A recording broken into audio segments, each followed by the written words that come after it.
Rock and roll. It is a Thursday. Happy Thursday. I have Neural Coffee in hand, and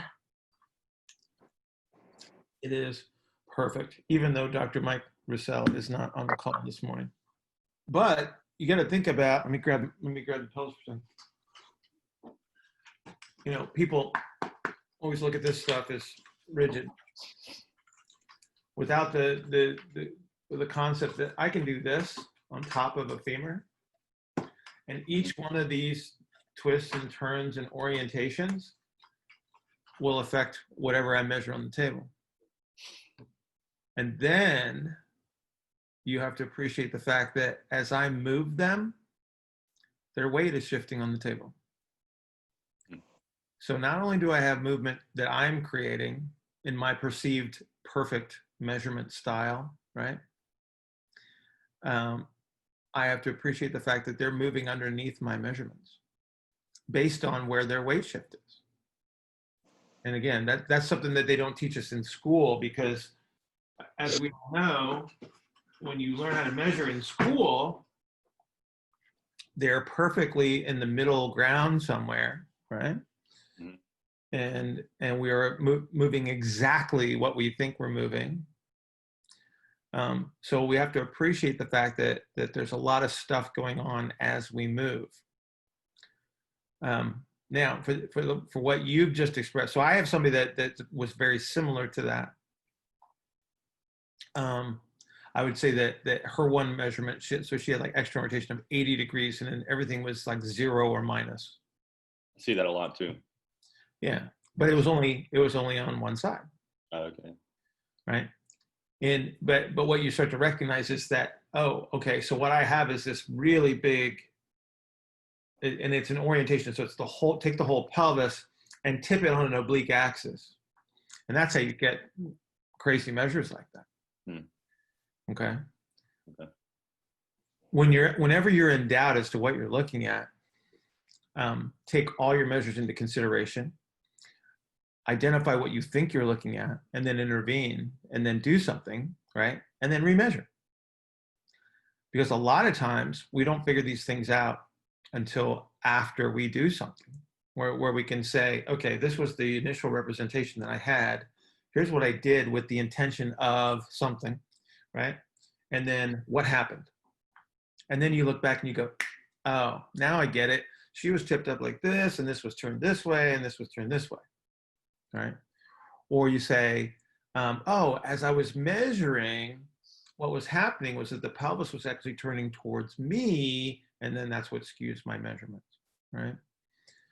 Because again, and this is a really difficult thing to grasp, because it's just another layer of complexity when we're looking at things and measuring things that we have to consider, and it makes it very gray, right? Instead of like, oh, I know exactly where this person is, I have to say, maybe, right?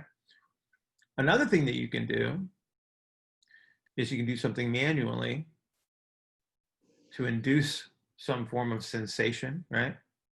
And then see what happens under those circumstances. So let's just say that you've got the crazy external rotation, no internal rotation. What would be a manual technique that you would use to recapture internal rotation? Do that and see what happens, right? Because the lady that I was working with, that's exactly what I did. It's like I had this crazy, like a right hip external rotation of 80 degrees, and then like -10 for her internal rotation, right? So I just mobilized her hip to recapture the internal rotation. And then lo and behold, wonderful things happened. That's acceptable, because again, these things are hard, right? We don't always know exactly what our representation is going to be. And there's nothing wrong with experimenting in this situation, because it is in a complex domain, we only figure things out in hindsight. Dwight, you're back. Yes. Didn't have video, sorry. That's all right. So Bill, I want you to see, all this. that's why John, right back. This Didn't is we? this is the best I look all day, and then it just gets worse. Trust me. I was going to use that line. So in that situation, I'm picturing that the obliquity could be right or left, and whichever orientation, well, actually, whichever representation of that one pelvis where, or ilium, where she did not have flexion and internal rotation, was externally rotated and tilted. Yes, sir. That would be my right. That would be my best guess. It's like so you got to think about when you're lacking flexion, and you think about the musculature that would have to be concentrically oriented to limit that, like to bring the hip towards flexion. Sure. It's got to be down low on the posterior aspect of the pelvis, right? Correct. And then you say, okay, well, if this is concentrically oriented, what is that going to do as far as the position is relative to the femur? It's going to shove it forward, right? Yes. And But I'm trying to continually learn and visualize the obliquities that you just described, and also whether or not an ilium, or you have an orientation where both are internally rotated, externally rotated, and or even tilted or twisted. Yep. Because you can have all those. Oh, without a doubt. That's where it gets really hard. But see, and you know, this takes a little bit of thinking, but if you've got if you've got one of these to play with, I mean, literally, just set it up and you know, you break out Kapandji, right? And then just start playing with orientations, and just say, okay, so if I tilt the pelvis like that, what picks up concentric orientation? What is now eccentrically oriented? And that's gonna give you, you know, what movements you have available. Sure. Every time I bring this forward, and this this is one of those underappreciated things. This is why the dead guy anatomy is really frustrating, is because and the brilliance of the people that came before us that got to name everything, they screwed it up for everybody, right? Because they called these muscles up here external rotators. Oops.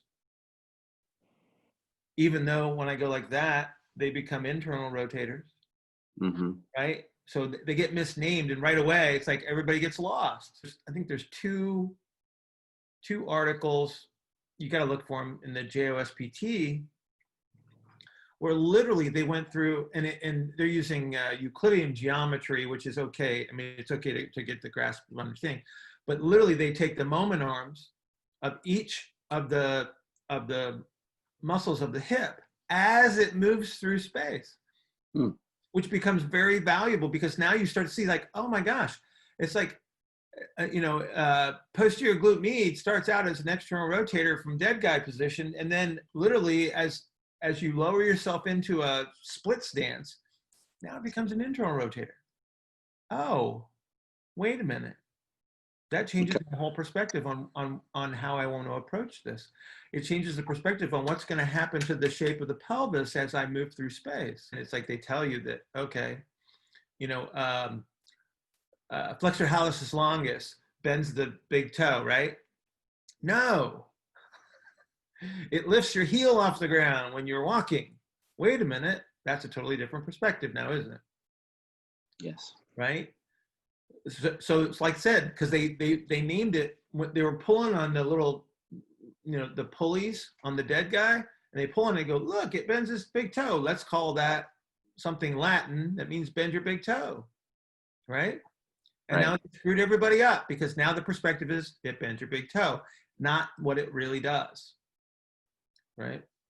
Like they don't say, oh, this twists your tibia. Like you see these broad attachments of the musculature in the lower leg, like the broad attachments on the bone.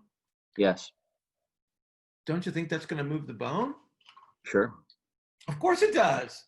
but they got distracted by sharp, shiny objects when they started to pull on the tendons and the distal stuff that doesn't weigh anything, right?